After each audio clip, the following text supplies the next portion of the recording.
Hello everyone, this is Jakekub, and today I'm going to be talking about how to make a UHC Recorded Round montage. More people in general watch Recorded Round montages in comparison to individual episodes. The demand is out there, for sure, but the quality I've noticed isn't always there. Now, I've only made one RR montage recently, so take everything I say in this video with a grain of salt, but I feel like it gave me a really good perspective on how to help other people make montages like this. I've split up this video into 6 sections: pre-planning, the intro, the first episode, caving, audio, and action. All timestamps are going to be in the description, so let's just get started. I feel as though pre-planning is the most underrated aspect of making a Recorded Round montage. Now, I haven't really asked anyone, but I don't feel as though people plan much before getting into editing the actual montage. So first off, before you even get to editing, you have to pick the Recorded Round you're going to do a montage of. If you have one in mind already, then you can skip this. But how do you pick a good season to do a montage of? Here are my best suggestions. First, pick a season you were in and made relatively far. You already have a general idea on how the season played out, as I did with TTE20. Or you can pick a season that you actively watched and remember well. You should have a decent idea on the most important aspects of the season and whether or not it was entertaining. Now, if you don't want to do either of those, just go through the Reddit and look at Recorded Rounds and watch the meetup episodes and determine how entertaining would it be in a montage form. This is all up to personal preference, but ultimately, if you're not entertained in the individual episode format, the montage probably isn't going to be that entertaining to viewers as well. So once you pick your round, the next step is analyzing it.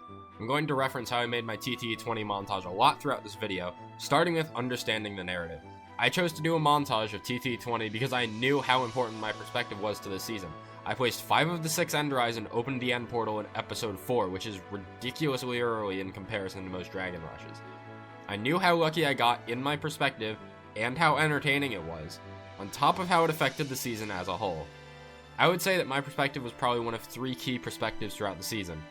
The other 2 being BJR for placing 1 Ender Eye, the one that I didn't place, and getting, I think, 5 kills.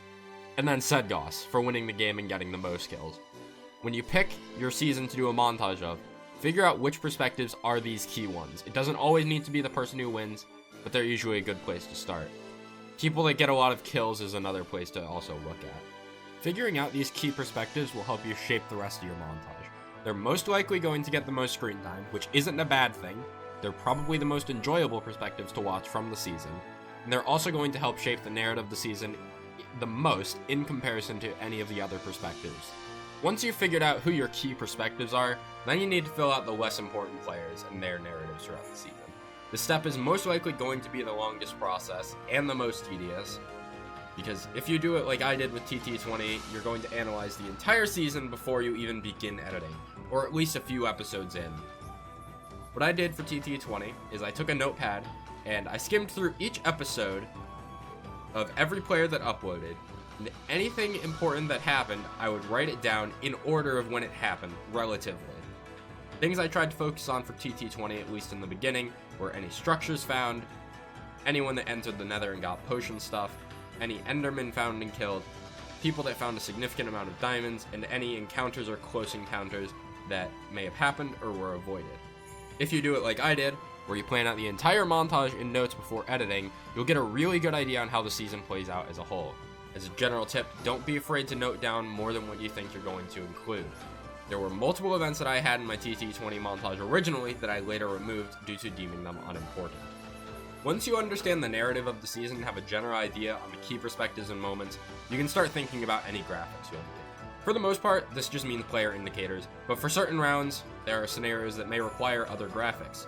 For Love at First Sight seasons, as an example, you can do graphics for when people find each other. I highly recommend spending time on your graphics instead of just doing a simple text with stroke. This is one of my biggest pet peeves when it comes to Recorded Round montages. Find a font that fits the feeling of the season. If the season has more of a positive, dreamy, upbeat tone, choose something like a script font. If the season is like Doomsday Disaster, pick something grungy, bold, dark. Mismatching fonts to the feeling of the season is one of the simplest changes you can make to make your montage seem much higher quality. Another pet peeve that I often notice is players using alt accounts rather than what they are recognized by for the player indicators. It's usually more clear to viewers, for example, in the Squixotic 3 montage, that Red AJ to Pumpkin is just AJ, or Red AJ. It usually looks cleaner, it's less clunky. I get the idea of wanting to make player indicators represent their full IGN, but in cases like this with seasonal names or if someone is playing on an alt, it's usually better to go by what they're more recognized by. It'll be more clear to viewers for the most part. The final step for pre-planning is just downloading the clips. Use whatever software you have available. I personally use 4K Video Downloader, but whatever works for you, use it. When you download the video/clips, make sure to download them in the highest possible quality and try to organize them into folders. I made a folder for each episode of TT20 to try and keep track of the perspectives, along with renaming each episode. There isn't really too much to say about this part of the process. It's relatively tedious and relatively straightforward.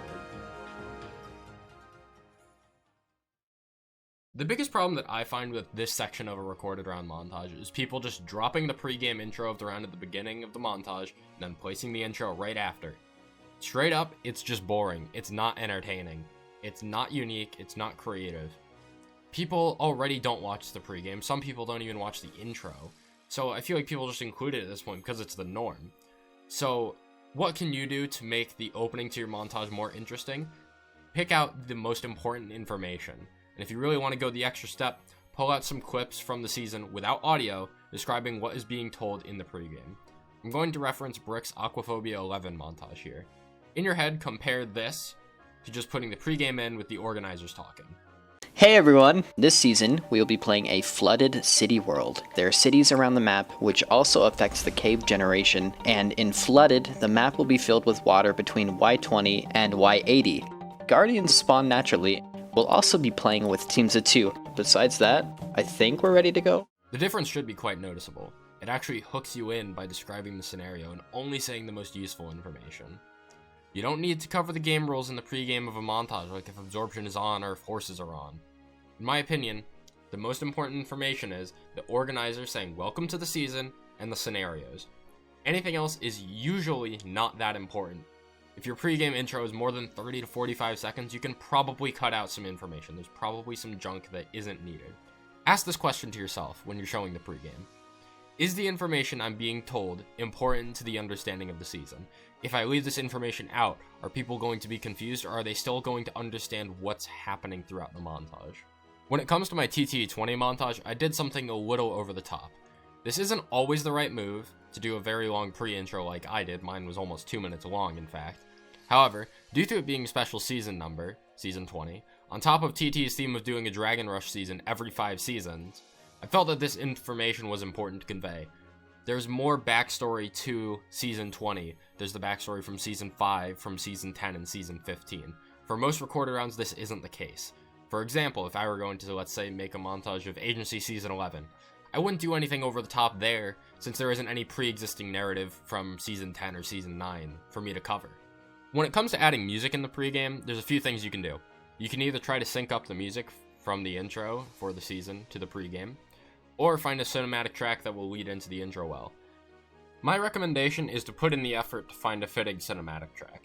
While sometimes it can be hard to implement, with enough effort, you should be able to use a cinematic music track as your background music to your pregame intro.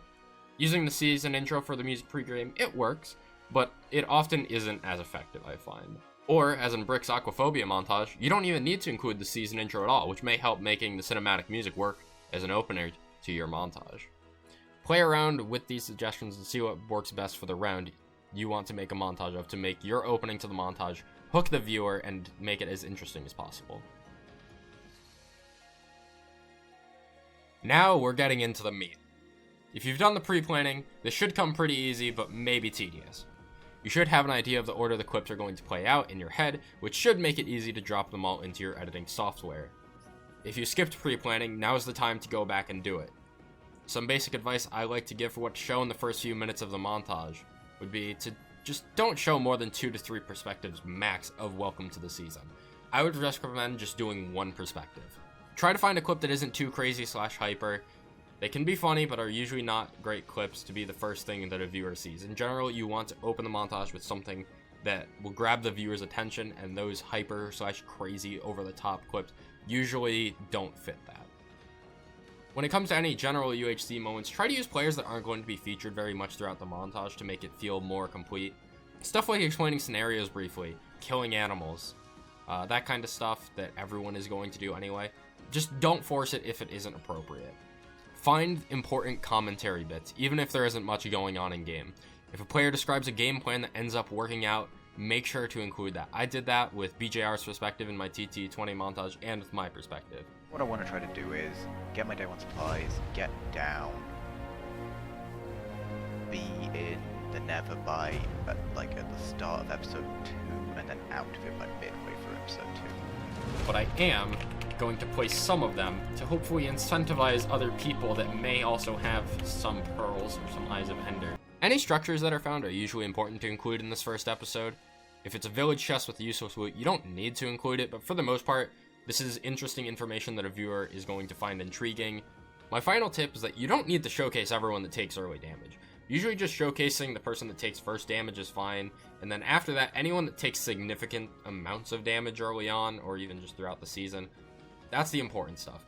4 people taking half a heart of fall damage just from walking around the surface, falling off a tree, it's not going to impact the season's narrative. It's not that important to show. Now, when you have the whole episode laid out, just take into account how long the whole season is. In TT20, since it was only 4 episodes, I was able to focus more on these pregame moments. However, in an 8-episode recorded round, you are likely going to need to cut out more early game clips as to not make it obnoxiously long.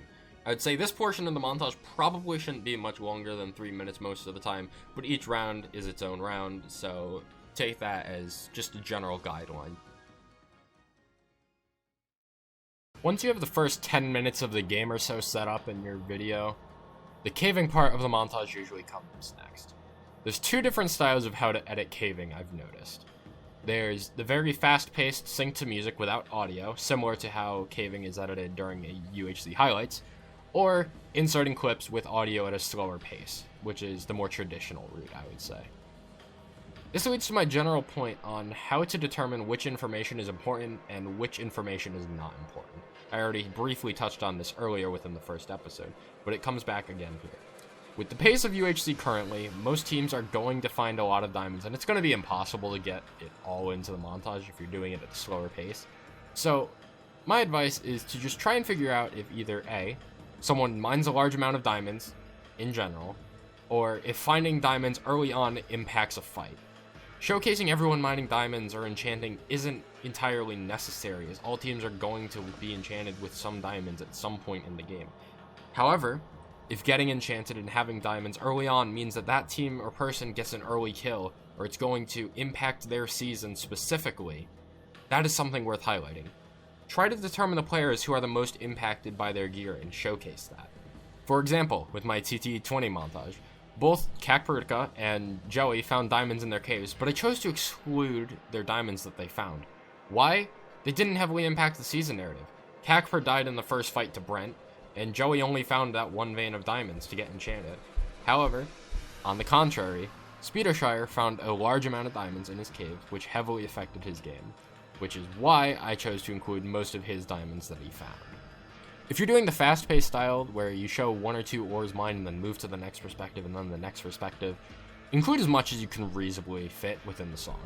I think this style works better in seasons where there isn't that much action going on in the first few episodes, as commentary usually isn't as exciting when there isn't much going on. With this faster style, it's very important to sync to the music. That's the whole reason you're going at the fast pace anyway. This montage of Conception Season 4 demonstrates this well.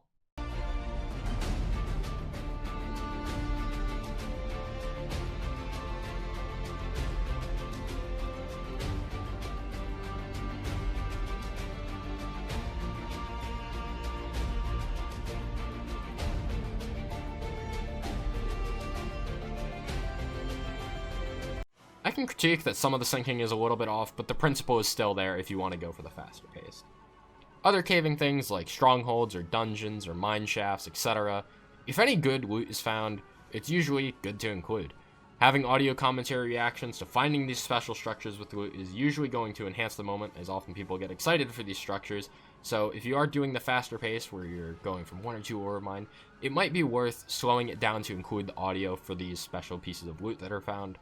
Even if the loot is relatively useless, like finding a blast prop book that literally has no use in a UHC for the most part, it's worth considering including because it's an interesting event that isn't super common in an average UHC game.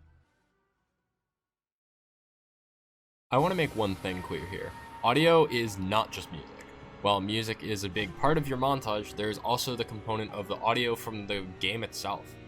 I'll start by talking about music though. Music is one of the trickiest parts to figure out, as it is usually a lot of trial and error and searching for the right tracks. I personally struggled with this the most out of any aspect in the making of my TT20 montage. Picking music is really up to the person, and there isn't really a ton of advice I can give outside of that.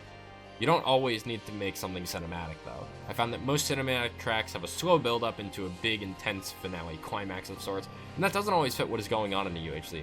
Really just experiment, try out what you think may work, and if it doesn't work, go back a bit in your editing process to find a track that fits the footage better. Outside of music, however, balancing audio levels is something I notice problems with very often. Sometimes perspectives are really quiet, other times they're very loud.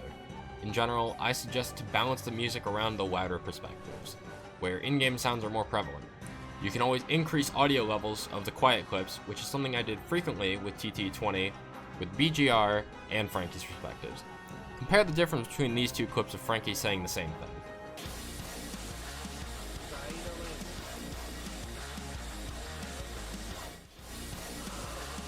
Finally. Yes. Without any audio balancing, Frankie is nearly unhearable. It really is worth the extra steps to do any audio balancing for clips and perspectives that need it. However, the biggest flaw that I see the most out of recorded round montages is cutting a fight short due to the song ending. This really ruins the flow a lot, and I don't think I can emphasize that enough. Just because a clip is in place doesn't mean it has to stay there. You are using a video editing software after all. Unless there's a crazy cliffhanger or something, fading to black because the song ends while fight is still in the thick of it, it just ruins the flow so much. I'm going to use the Conception 4 montage that I referenced earlier here to demonstrate this. He's one hit. He's mine. No, he's mine. He's mine. He's not one hit. He's wolves, Look out. Done 3. Oh, he's healing. Ah, the wolf. Can we kill these wolves? That's Oh no, he's... Oh, did he actually? Okay, I'm running speed. Hey, speed. Yes!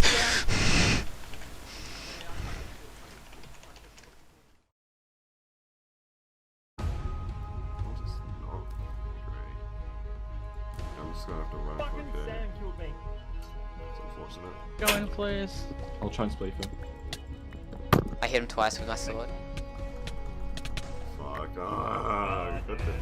Oh yes, I'm okay. That's it then. No, I'm the last person left on black. Oh my god. Who was the last person? Speed. Oh, hey. I think. Team. What is Team. there? Now, this isn't the worst example I've seen of the issue, but the principle is once again there. There was no reason to fade to black in the middle of that fight. Speedo dies immediately after and is the final kill of the fight. Now, if that kill from Speedo was put into the previous song, the slow build-up of the song where Speedo actually died in the montage could have been used to build up the next fight, which would have made the flow a lot smoother. If there is anything you're going to take from this video, please stop cutting fights short because the song ends. Go back through the song and find clips that maybe aren't as important so the music matches the fight better. Minimal adjustments with the music and cutting minor moments can make a major difference in the flow of your montage. Action is the main aspect of a UHC recorder around 95% of the time. The most important things when it comes to the action are introducing it properly and showcasing the most important parts of the action. If you give an intro to the fight or an encounter through a commentary bit, it will make the montage a lot easier to follow for viewers. It significantly helps with the pacing of the montage. If it's a short melee fight, it's usually pretty easy to determine what information is important, but the longer a fight goes, usually for both fights but also for endgame melee fights with a lot of healing, the more relatively uninteresting action happens. So try to pick out commentary moments that give a game plan for the fight. Here are some examples from my TT20 montage. Oh, they just came out of the nether, didn't they? They saw me. I have to go for this. This is like a huge chance for me. If they have nether stuff, then I just have 3 Eyes of Ender. I'm getting away. I'm getting away. What's this? Oh yeah, it's fucking Anon, I won't know. Ok, il faut encore acheter des génodes. Oh, ah, d'accord. Je vais chercher deux. So that means that if I go to 0-0, there's a likely chance I will be encountering someone and fighting for that portal. Maybe someone else. Oh! Yeah, okay, that's fine. I'd rather have a fight against an unenchanted person first. Pick those perspectives that have the good commentary bits. You don't need to show every arrow shot in a long bow fight. The commentary and strategy that drives how the fight plays out is much more interesting to viewers. Pacing the action can be pretty difficult sometimes. When it comes to hectic melee fights, particularly with bigger teams, my best suggestion is to focus on the people getting the kills rather than those that are dying. Going from death screen to death screen to death screen makes it really hard to keep track of information when it's all happening so fast. Usually the person that lives gets the best perspective on the action anyways. It isn't always possible, but try to line it up so that you don't hear the same audio twice in the same fight from 2 different perspectives. If you hear the same audio in back-to-back clips, it usually means you've gone back in time from a moment that you just showed. This can dampen the flow of the montage, especially in an already hectic fight where flow is important because it's hectic. In a longer bow fight, showing someone's death POV to a bow shot instead of the person getting the kill can add to the intensity without interrupting the pacing, because it's happening at a slower pace anyway. It's all very situational, but if and when applicable, try to vary it up so it's not always just the killer's point of view that's being shown. Try and show the person that dies and their reaction to them dying. Now, if multiple fights occur at the same time, you can either intertwine them, as I did with TT 28 times, or you can just completely separate them. But that often means that you go back in time for the second fight, and the kill board is going to be different. Figuring out how to pace simultaneous fights in a montage, it's difficult. I'm not going to deny that. It's not easy. Well, it's not the most important detail. It's something that I do notice, and I often feel as if it can be avoided. If you do have to go back in time to showcase a part from a fight from a new point of view, try to determine if you can eliminate a perspective or some of the perspective if not possible. Figure out the different sections of your music that you use and try to align the simultaneous fights with the section of the song. That's about all I have to suggest for how to make a UHC Recorded Round montage. I want to end this video on 2 notes. First, thanks for watching all the way through if you did. I really appreciate it. I put a lot of effort into this video, scripting it, finding appropriate clips, etc. And second, don't take everything that I said in this video as an absolute must if you're making a montage. Every round, every season, every fight, every perspective is going to be different. Sometimes these suggestions just may not be applicable since some people lose footage and don't upload. These are just my suggestions for how to make a UHC Recorded Round montage flow better and feel more engaging as a viewer. And with that, I hope this helped out anyone making a Recorded Round montage or anyone that wants to make a Recorded Round montage. Thanks for watching.